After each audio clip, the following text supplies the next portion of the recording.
You are Locked On Fantasy, your daily NFL fantasy podcast. Part of the Locked On Podcast Network.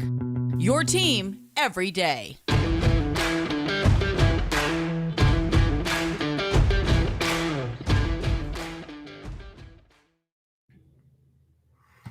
Hello, everybody. Welcome into the Locked On Dynasty podcast brought to you by onlinegambling.com. It is the place to be for all of the latest gambling news and tips throughout the NFL playoffs. We're officially here in the postseason.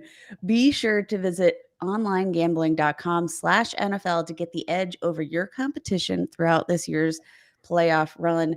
Marcus, happy Monday. It's a happy Monday for us. We didn't get fired today, so we didn't doing get good. Well, not yet. So fingers crossed. And Marcus, congratulations to your Dallas Cowboys. You're hosting a playoff game and you've got all the warm and fuzzies. You'll be hosting the 49ers. Then the Raiders, we eke it in for my Pittsburgh Steelers. So happy vibes all around. Again, for us. For other teams, not so much. It's Black Monday, baby. It's Black Monday, and we're recording this about 10 a.m. East Coast time, and we're still getting news. Like, it's just coming in, just at a rapid pace right now. We just saw that Brian Flores was fired by the Dolphins. That one makes absolutely no sense to me. Mike Zimmer is out. Matt Nagy's out. Joe Judge still has a job, though. That's really important. Don't worry about that. Yeah, Joe Judge, he's secure. Should we talk about some of these? We should talk about some of these firings, right? And which ones could really impact our dynasty rosters, right? I think we should. And I don't know. I feel like one of the best places that we could start is probably the Bears, because I agree. The writing has been on the wall here for some time. There's lots of moving fantasy assets here in Chicago. Obviously, you have wide receiver Allen Robinson, who played this season on the franchise tag. Can't imagine he's back, although perhaps this changing of the guard here, Matt Nagy out, Ryan Pace out, perhaps that changes things. But now we have some renewed hope for Justin Fields. We've seen those flashes of Darnell Mooney. So what do you think this means? Because I think this can only mean good things, especially for a team that we've already sort of found these low-key fantasy assets that people don't necessarily want to buy into because of this regime. This is the one coaching vacancy that I'm probably the most interested in, because at least from a fantasy perspective, right? Because I think you and I both think that Justin Fields could be an absolute rock star at the quarterback position. They've got David Montgomery, who at the very worst is a solid RB2. I like Darnell Mooney quite a bit. Like, he had a really strong end of the season.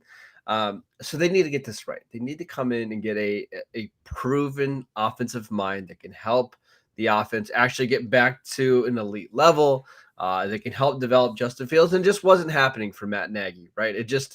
It never really clicked, except for maybe his first year with the team. So yeah, 2018's Coach of the Year. Yeah. Like, that blows my mind. Took Mitch Trubisky, or maybe Mitch Trubisky took Matt Nagy to the playoffs.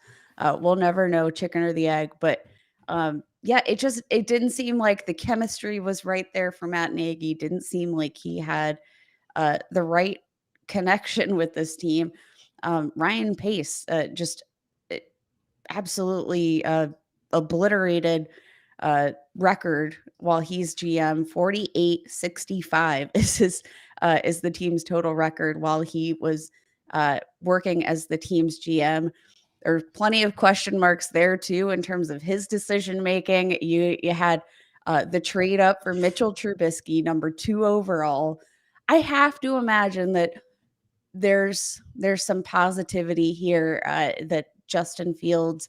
I think that if they go out there and try to match a coach to Justin Fields, perhaps, and really commit to him as a potential franchise quarterback, you could have something really special. A couple things. First of all, Do you know that the last 5 Coach of the Year winners all missed the playoffs this year? Kevin Stefanski, John Harbaugh, Ooh. Matt Nagy, Jason Garrett, Ron Rivera. Ouch. Maybe Coach of the Year is not a great indicator if you're actually a good coach. Who would you like to see the Bears end up with? Like, who would be the most ideal guy for them to wind up with? Eric Bieniemy. Okay. And I thought that as well. But then I keep going back to, well, isn't that kind of just like what Matt Nagy was, a Kansas City offensive coordinator that you brought him? Like, isn't it kind of the same thing? Oh gosh. Wow. Didn't occur to Maybe me. go outside of the Kansas City coaching tree.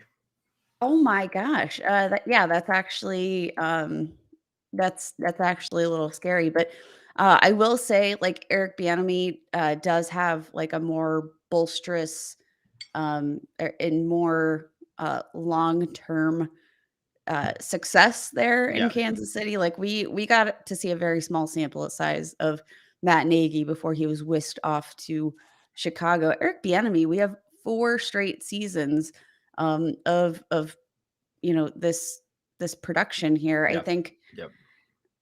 I I I think Bieniemy should certainly be one of the couple final candidates, right? Like he absolutely should be on the list. But other guys, like if John Harbaugh, or excuse me, if Jim Harbaugh wants to come and be an NFL coach again, I think that would make a lot of sense. Like I think his offense would actually fit Justin Fields pretty well. That's one that's interesting to me. Kellen Moore from the Cowboys. If you want an innovative guy that's young that could probably get Fields playing some really good football, I think that would make sense. And then if you want to steal somebody inside the division, Nathaniel Hackett from the Packers, I think he would make some sense as well. I actually I really like the idea of Kellen Moore. He definitely has shown a lot of innovation with the Dallas Cowboys, and I think some of that creativity as a play caller that can translate really well to a quarterback that is versatile and that's able to kind of similarly to Dak can get it done with his arm and with his legs. Um, could could be really interesting. Mhm. Jim Harbaugh, similarly, recently we've heard some rumors that he might be considering an NFL job. It doesn't sound like he's exactly closed his idea, or closed his mind to the idea. Um, just really, really interesting position. Why don't we talk about the Miami Dolphins, though? This is one of the most surprising Yeah. like, I'm kind of flabbergasted by the entire situation. Brian Flores took over a Dolphins team that was just uh, not not in good shape. They went 5-11 in his first year as head coach, but in each of the last 2 seasons, 19 wins, 14 losses. Mhm. They've looked like a pretty strong team. They've looked tough on defense. What happened, Miami? I've got a lot of thoughts of the Miami Dolphins, Kate, that I want to get to. But how about we take a quick break? How's that for a little bit of a Ooh, tease, right? teasing. I want to tell you guys about Built Bar. If you guys know Built Bar, it's the absolute best protein bar out there. If you guys are into New Year's resolutions, I highly suggest that you make Built Bar one of them because they're so good for you. They're only 130 calories.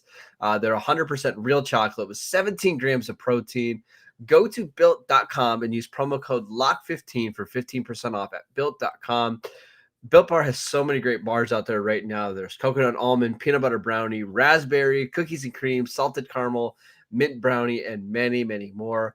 When you're craving a snack or a midday meal, I think Built Bar is the way to go. So again, lock 15 for 15% off at built.com. I also want to tell you guys about onlinegambling.com. If you don't know already, onlinegambling.com is a website dedicated to giving bettors the edge throughout the playoffs to providing you with the best NFL tips, news, and more to help you make your bets smarter than ever. OnlineGambling.com provides the best and most trusted experience online all day, every day, inspiring every bettor in the world to beat the odds.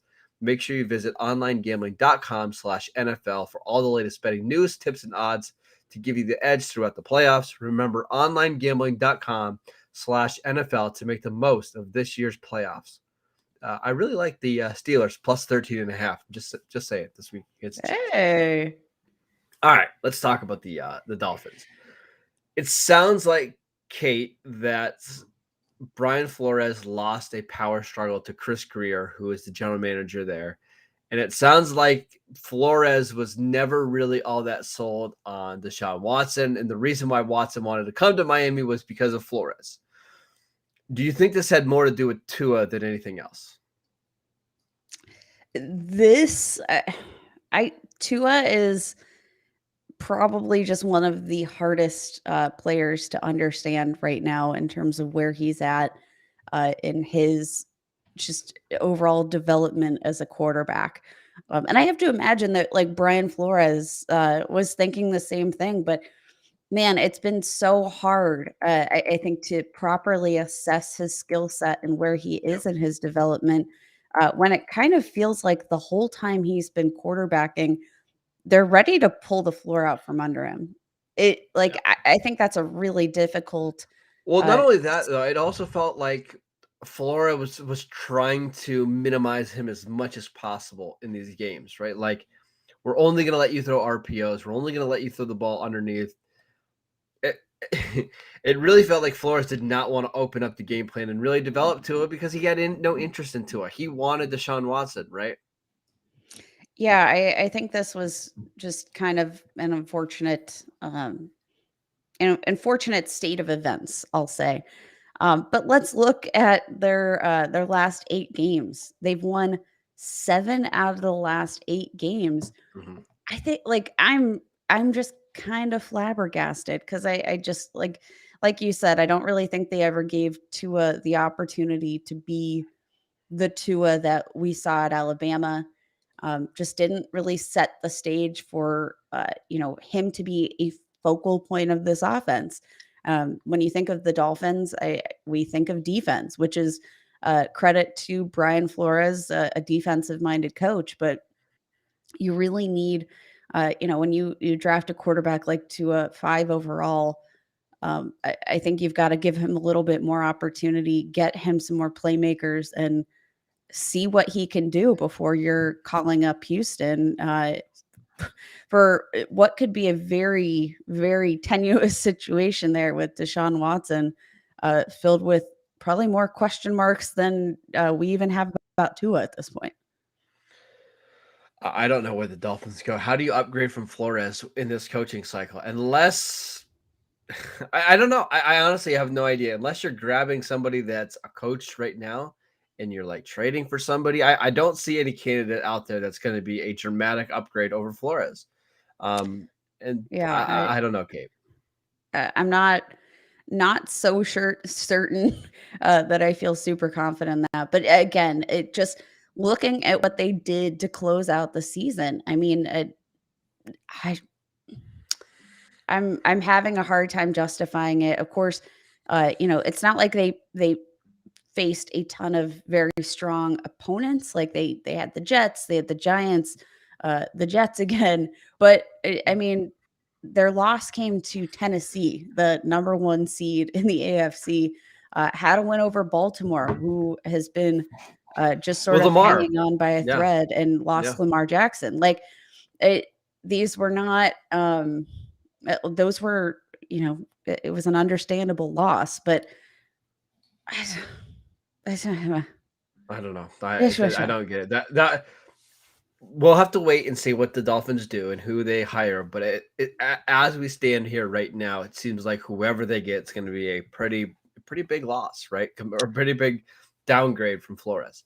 Now, is this a moment where you would want to perhaps trade for Tua in hopes that a new coach might be able to get him going in ways that Brian Flores couldn't? Yes. Yeah, because Yes. it sounds like the Dolphins are all in on Tua. And they're going to try to do everything possible to make sure that he succeeds. Now, what's his fantasy ceiling? It's probably not very high. Cade, in 13 games this year, he only threw 16 touchdowns. But maybe the new guy that comes in is an offensive genius and really opens up the offense for him, and they throw the ball a lot more. I don't know. Man, that's a fascinating one because Miami was so good on defense too. I don't know. Let's talk about the Vikings because the Vikings fired Mike Zimmer and Rick Spielman, their GM. I got to believe that Kirk Cousins is possibly on the way out as well. He's entering the last year of his contract. Does this make you a little bit nervous if you are a Justin Jefferson owner? Because we know that his connection with Cousins is really good. Is there a chance that the quarterback situation actually gets worse there in Minnesota? I mean, I think there's definitely a good possibility if Kirk Cousins is out in Minnesota that you are going to get a downgrade. This isn't a strong quarterback class, period. So I don't think they're going to find a quarterback here unless, I mean, there are a couple of quarterbacks that we know are sort of on the out with their organizations, both NFC teams. Aaron Rodgers, okay, let's go through a couple of these though. Let's go a fun fit. Let's go through some of these, and you tell me of veteran quarterbacks across the league if this is an upgrade or a downgrade for Justin Jefferson. But okay? let me finish that with just saying, like, obviously NFC North rivals not going to happen, but honestly, of all these quarterbacks, I wish I could send Rodgers there because I think he'd be the most fun to watch with that myriad of weapons. All right, Marcus Mariota for the Raiders. Downgrade. Baker Mayfield. Downgrade. Tyrod Taylor. Downgrade. Drew Lock. Downgrade. Teddy Bridgewater. Downgrade. Taylor Heineke. Downgrade. I mean, Matt Ryan, but that seems very unrealistic, right? Still a downgrade. Jimmy Garoppolo. Downgrade.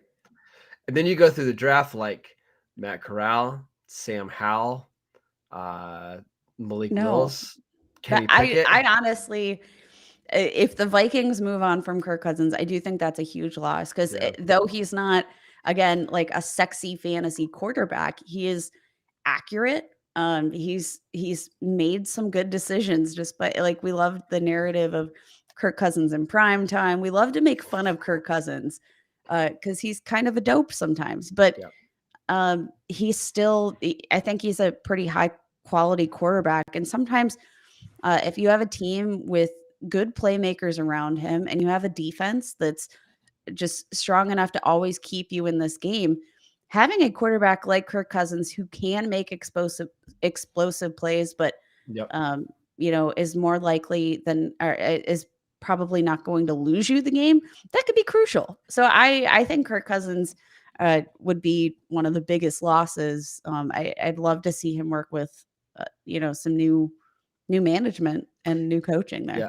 Now, I will say this: if the Vikings move on from Cousins and he goes somewhere else, I think that could be a big upgrade for certain teams. Like, for example, Kate, if he goes to Cleveland and he replaces Baker Mayfield, all of a sudden I get really excited about like Donovan Peoples-Jones and David Njoku if he comes back and some of those guys. Like, I think that would be really interesting.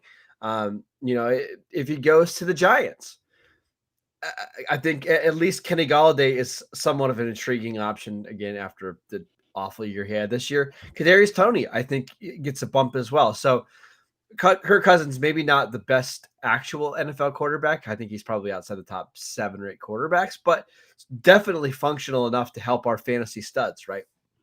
Oh, for sure. I mean, he delivers in an accurate football. I mean, he's actually had one of the best years of any quarterback, just in terms of his performance this year on the field. Again, hasn't always translated to those wins, as Mike Zimmer would testify to, but just a really solid player all around. All right, we've got one more big coaching spot we need to talk about. But before we do that, I want to tell you guys about Get Upside. Our listeners are making up to 25 cents for every single gallon of gas every time they fill up. Just download the free Get Upside app in the App Store or Google Play right now. Use promo code Touchdown and get a bonus 25 cents per gallon on your first fill up. That's up to 50 cents cash back. Don't pay full price at the pump anymore. Get cash back using Get Upside. You can cash out anytime to your bank account, PayPal, or e-gift card. Just download the free Get Upside app and use promo code Touchdown to get up to 50 cents per gallon cash back on your first tank. That is promo code touchdown. All right, let's talk about the Denver Broncos, who fired Vic Fangio on Sunday morning. They got out ahead of everybody else. This one's interesting because they do have some guys that we really like: Jerry Jeudy, Cortland Sutton, Javonte Williams, Noah Fant. Who is the kind of head coach that you're looking for them to bring in? This one's hard. There are so many moving pieces there within that team, within that offense. There's a lot of decisions to be made, I think, about what kind of team they want to become. But I think a lot of that rests on the ability of them to find a suitable quarterback. Like, you want to talk about where Kirk Cousins could go, that would be a huge upgrade. Imagine him with the Denver Broncos. I would love to see that. I think they've got all the right pieces there. They need somebody that can execute the proper organization of those pieces. Even maybe Brian Flores could be a really interesting option there. We know he's a strong defensive minded coach, and you know what, this defense, very, very strong pieces, even with the subtraction of Von Miller, just across the board, this is a very strong roster, just absent a quarterback. And Brian Flores, I think, could be the most interesting fit there, because the scheme's kind of already built in. I think what they did this season, for the most part, kind of worked. All right. What about Dan Quinn? It seems like that's the guy that everybody thinks is going to go to Denver.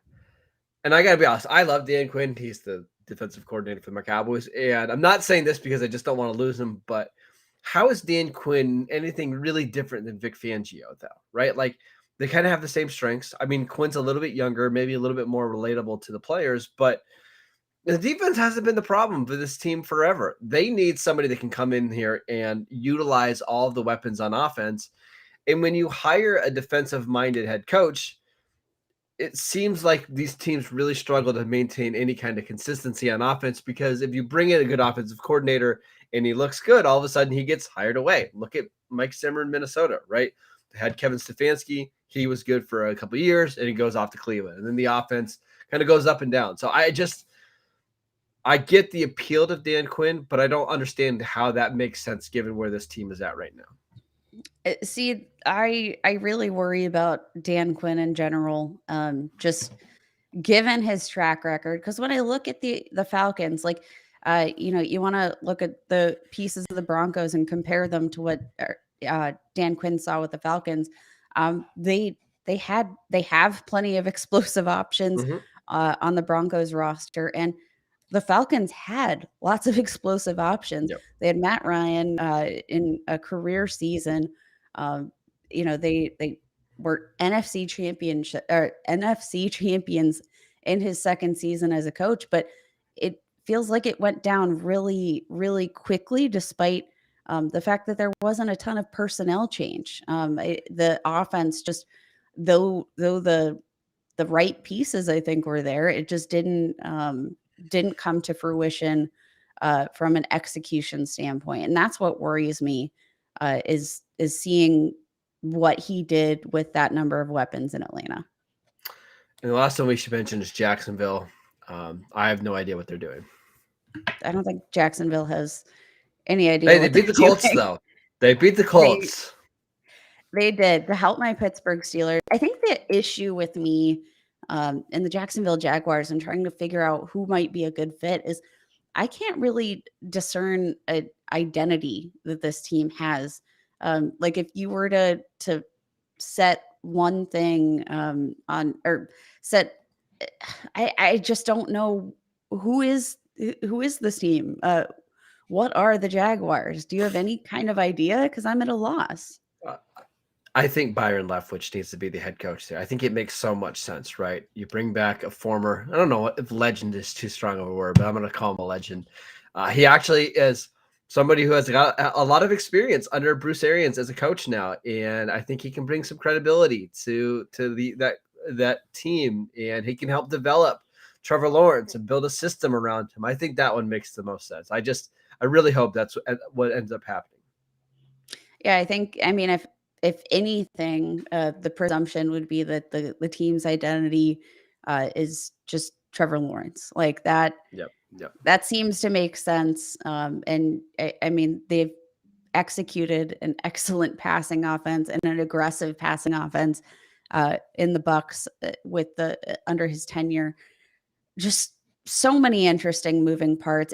Can you give me, out of all of these shifts and coaching changes, give me one player that you'd like to buy for your dynasty rosters, just based on today's news so far? Darnell Mooney. Okay. I saw stuff from him in the second half of the year where I think he could be like T.Y. Hilton was in Indianapolis for a long time, like somebody who could legitimately lead the NFL in receiving yards. And if you get the right coach in Chicago that wants to air the ball out, that can improve his air yards a little bit, make sure that he gets 7-8 targets a game, I think Mooney has a chance to be a legitimate wide receiver one for us right now in Dynasty. And I think you can get him much, much cheaper than that. Yeah, I would agree there. Definitely a ton of upside there, especially with Justin Fields at quarterback. Very excited to see how that shakes out. So we'll continue to cover all the coaching news and how that's going to impact our dynasty rosters and our offseason. It's going to be a wild year, Kate, and wild offseason. I can't wait for it. But first, we got some playoff games that we got to get ready for. Yeah, I'm still upset that your team has a chance to make it, or has a playoff game, but oh well. That is it for today's show. Thank you guys for tuning in. As always, you can download the show wherever you get your podcast. Continue to follow us on Twitter at Locked On Dynasty. You can follow Kate at FF Ball Blast, and I'm at Marcus _Mosher.